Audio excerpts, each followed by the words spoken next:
Hey everyone, welcome back to the show. And today I am really excited to introduce to you, her name is Helida, and I find that her story is so intriguing and I can't wait to hear her story. And I want to make sure that I shared her story, not only her story, but her journey from going from a career as an industrial engineer, which that blows me away, to a perfumer.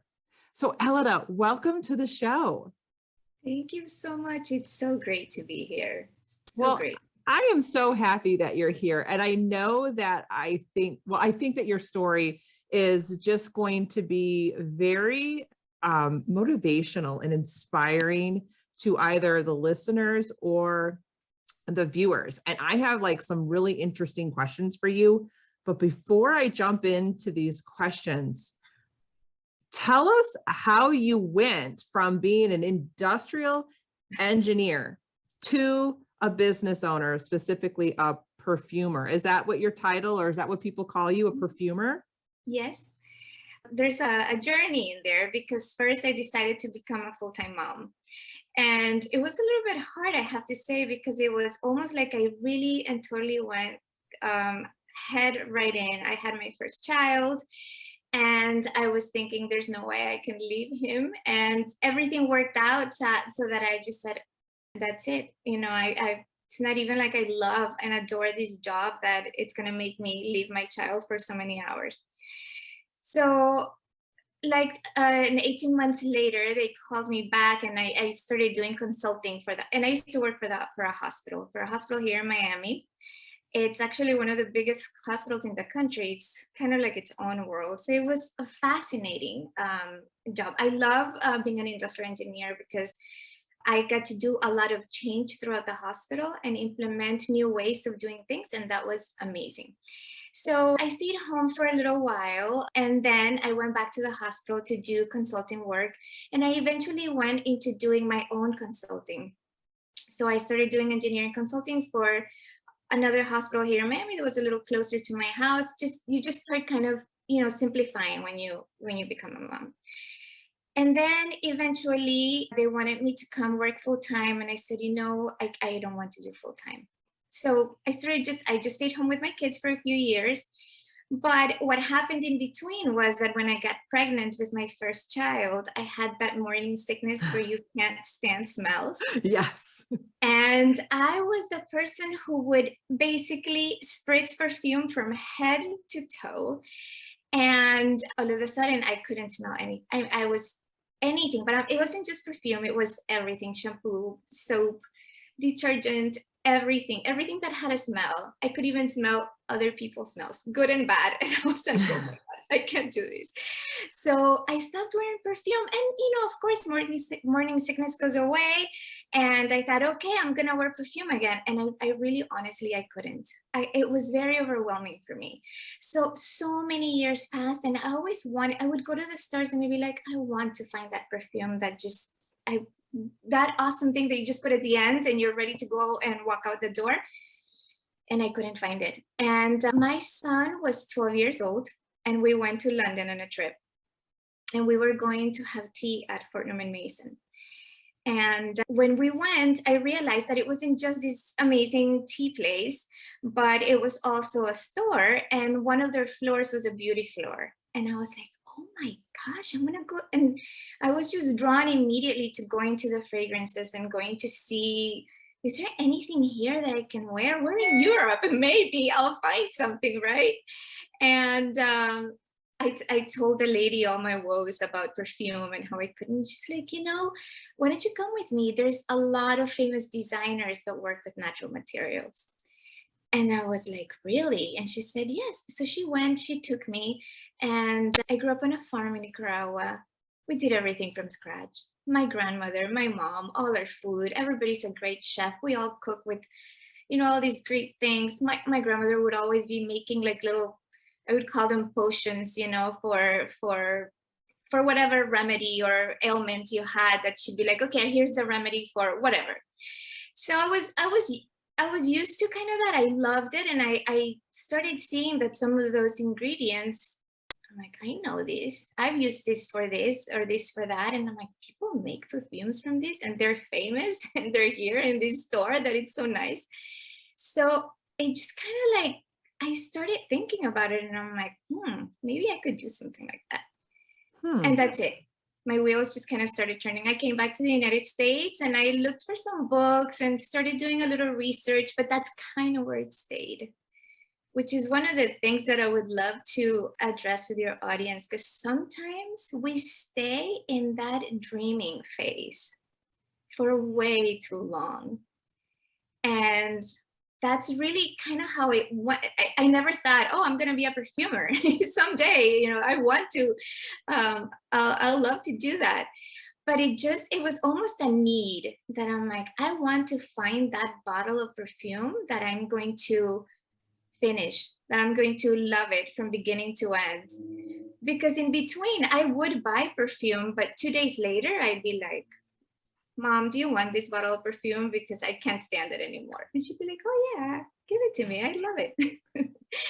So, and that's how it was. That's really what led me to becoming a perfumer and to just wanting to create that beautiful bottle that was not overwhelming and that I didn't want to give it away after 2 days. I love that. And I can definitely relate to the morning sickness. I couldn't stand the pretty hand soaps that had the fragrance in them. I had to throw them all away. I couldn't take it. I couldn't use them at all. And I definitely agree with you when it comes to like beautiful fragrances. I want something that's a little light and not overwhelming to the nose. And then like you feel like you've just been drenched in it, but really all you did was like a small little squirt of it. But take us back to the idea phase of your perfumes. You were talking about staying in like this dream state. Was that one of the major hurdles for you to getting over the idea phase, or was there something else that was a hurdle? So it's kind of funny because a lot of these things happen you don't really know it's happening. It's kind of in the background, right? You're like, Mhm. oh, I'll get to it. But I'm so busy, as moms, we're juggling a million things all the time. So you're like, oh yeah, oh yeah, someday I'll do it.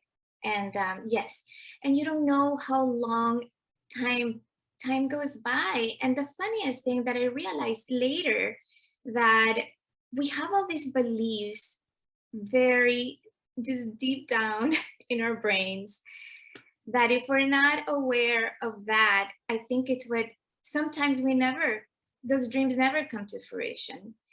And I realized, so then what happened was that 3 years later, we went to Ireland and we were going to do this amazing road trip. And I was mapping out where we were going to be.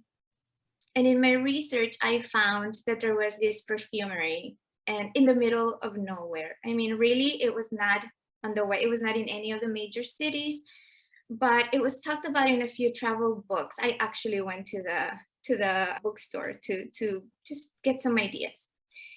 And I was like, oh, this is interesting. We should maybe stop by there. And not really knowing what I was gonna encounter. I had no expectations. I just thought it was pretty cool. Oh, there's this brand perfumery. Let's go. So we made it a point and we stopped by. And when we did, it was funny because the roads in Ireland are really narrow, but this road specifically was so narrow that even our small car was having trouble fitting on the road. So just to get there was it was an adventure, because at some point we had to pass a tractor and we're like, how are we going to do this? Because there is no way. We made it. And when we got there, the parking lot was really unassuming. And it's just kind of, you almost get there and it's almost like, oh, there's something there that just kind of draws you in. And it wasn't just a shop, we realized. They had a little cafe. And right when we enter, there's this sign that says Perfume Tour 3 p.m. And I looked at my husband and I was like, all right, we're staying for the perfume tour. So in the meantime, let's go to the cafe. And we get to the cafe and everything that they have, it's from their garden. And the menu, it's 5 items and it's written in this beautiful handwriting with, lettering, like brush lettering.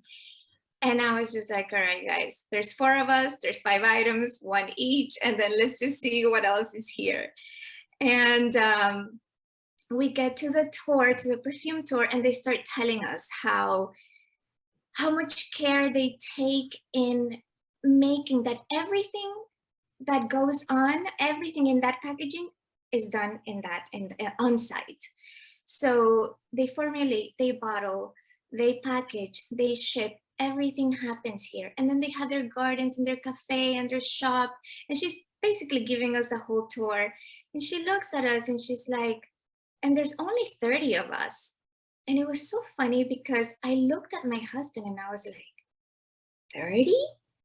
I can do that. And he looks at me and he says, 30 is a lot of people. And I was like, I was like, no, that's when I realized that in my head, being able to produce a perfume was gonna take assembly lines and robots and hundreds of people and Chanel and this incredible production. And yes, I'm an engineer. I had been in those kind of facilities. And that's what I thought it took to do that. So, and that moment was such a light bulb moment for me because yes, 30, it's a lot. And sometimes I'm like, I'm like, yeah, I do the work of 30 because it feels like that. But aside from that, it was that art of possibility. I don't know if there's a book that's called The Art of What's Possible or The Art of Possibility. I've actually never read it. My brother loves to quote it. But it's when that somebody shows you what's possible. And I think we all need that at some point in our lives, just for that person or that someone to show us what's possible. And then we can see it, right? Which is, of course, what we want to do for our kids. We want to show them what's possible in their lives. And we want to be an example to them because we want them to have that role model. But we really, all of us need that, even as adults. So for me, that moment was crucial. And also it was almost like it was solving the puzzle. What, just looking back, obviously, right? 3 years had gone by and really I had just sort of stayed there in that spinning my wheels, like, oh yeah, someday I'll do that. But that moment when I saw I can actually do this, then I came back to the United States and it's like everything just started going. It's like I knew it. I knew I could. So having that fierce conviction that you can do it, it's really what propels you forward. You need that because then no matter what, I had no idea how I was actually going to be able to get this to market. But in my heart, I'm like, I can do it. So that was, that was it. I love that. And it sounds to me that your major hurdle might have been, and I'm sure we all do this, we immediately overcomplicate it in our heads before we even give it a try. And I know I have been guilty of that. I mean, it took me a while to like, am I really going to do a podcast show? I overcomplicated it in my head. But really, like you said, you had to be inspired and you needed someone to kind of show you what's possible. So I think that's really important for the audience to understand is there are people out there that will show you what's possible, but we also have to work with our own minds and not overcomplicate it. And I think that's just kind of moms in general. We do that because we wear so many hats in our lives and our life can be so complicated as it is running a family and a business and kids. So when it comes to that idea or almost that purpose that's kind of driving you, we overcomplicate it. And we just need to kind of just tell ourselves it's not complicated. Because really, we can do anything that we put our minds to it. And that really is true for sure. Absolutely, 100%. And I want to be an advocate for that we really, no matter how far-fetched our dreams can be, because to be honest, it's funny, I always get the same reaction, like, a perfumer? How do you do that? Like, how do you even go? Because it's kind of a far-fetched idea, but just like for somebody else, something else is that.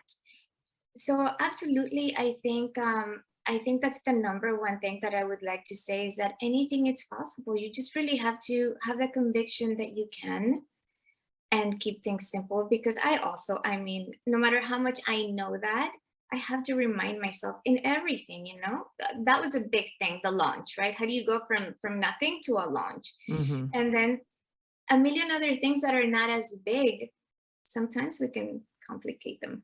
Yes, for sure. We don't need to. Now, what do you suggest to someone who's listening or watching who has so many ideas, especially product based? Would you like, they don't even know where to start? What is your best advice for them? Really be very clear with priorities, I think. With and not just priorities, but if you have different product, when you say different product ideas, I don't know if you mean completely different ideas or within a line. Like, let's say me, I could do perfume, I could do a body oil, I could do this, I could do that. So within the same line, definitely narrow down. I would say you have to narrow it down to one, and then you could have it all, just not all at the same time. You have to really go, because otherwise you will be and it's overwhelming. So, and then there's less chance, I think, of actually, unless you have an army of people behind you, I think there's less chance of actually becoming successful in with your idea, right? And what I mean with success is not making millions of dollars, but actually getting that idea into a product. If you have and then same deal, if you have just different products that are completely different, I would say you have to pick first one and pick something that really it costs your heart, because then you're more invested in that rather than just, oh, I'm going to do this because X or Y. And then, go from there. There's a big, huge learning curve in bringing a product to market. No, I imagine that no matter what product it is, but there's just so much that you don't even think about. So it's not just about making the perfume, right? It's not just about learning how to formulate. And for me, I I think it was a little bit easy. There's a lot of math behind perfume making. I can't even tell you, which was funny to me because I was thinking, wow, thank goodness I'm an engineer, because how do people do this that, let's say, don't like numbers or something? And I'm sure, and yes, it's totally possible because you will find someone that will give clarity to your numbers. But the spreadsheet behind the formula, it's big. There's a lot of math in there, and it's precise. And then not only that, then you have to also make sure that you're within limits for safety. So the safety standards that are in place here in the United States are different than the ones in Europe. The ones in Europe are more strict, and I wanted to formulate to those standards. And so I have to make sure that not only is my formula within the range that I wanted, but I also then have to make sure that those ranges are not going above those safety limits. So there's a lot of math in there, and that was but it's not just about the formulation of the perfume. Then there's everything else in the packaging of a perfume and getting that perfume to market. So I would say just narrow your idea, and then once you have that learning curve, you can definitely use that to your advantage. But I think narrowing down our choices, we'll have a better chance of actually getting there. Yeah. So get really good at the one thing. And then once you've nailed it, then you have the possibilities to expand your line or expand your ideas. Absolutely. Yeah, I love that. So a couple quick questions before we end here. What is your favorite fragrance? What have you created that is your absolute favorite? I was gonna say mine. So speaking of narrowing down, I started with one, and I launched in July of last year. So I am now getting to start on something different. So I'm formulating a room fragrance for an Italian store at the moment, and then I'm going to move on to a fragrance that's so scent. It's not feminine or masculine. It's really, from the ancient times, people would really, anyone can use it, except that modern marketing has geared more fragrances towards men or women. So the one that I have, it's my favorite. And it's called Ever Present. And I love it because I wanted to bottle something that brought us back to the lightheartedness of what we knew before COVID. And I also wanted to bottle something that that just made us aware of the beauty that surrounds us, that's always there. And I think before 2020, we would just kind of pass it by, right? And it was just right in front of us. I can tell you, I'll walk around my neighborhood and I have roses and I have my neighbor has an ylang ylang tree that's absolutely amazing when it's in bloom. And there's jasmine right outside my house. And I wanted to bottle that simplicity, that beauty, it's in simplicity. And what I did is that I picked a lot of those, I picked a lot of citruses that reminded me of those carefree days, those days that we could just be lighthearted and free and enjoy a day outside without just go outside and have a fresh squeezed lemonade, which my mom would always do for us. So I put a lot of citruses in there. I used this beautiful flower from the orange tree that's called neroli. And I used a tiny bit of jasmine. And then for when you formulate with natural materials, you have to play around with the top, middle, and base notes for longevity.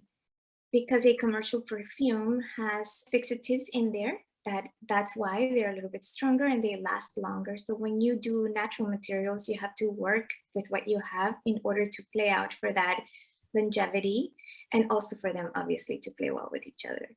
So for the bases, which is what gives it that longevity, I used this South American wood that's called copaiba. It's very grounding. I used a tiny bit of vanilla as an accent note. And so those woods that almost feel like they're just giving you this big, huge hug, like, come here, I've got you.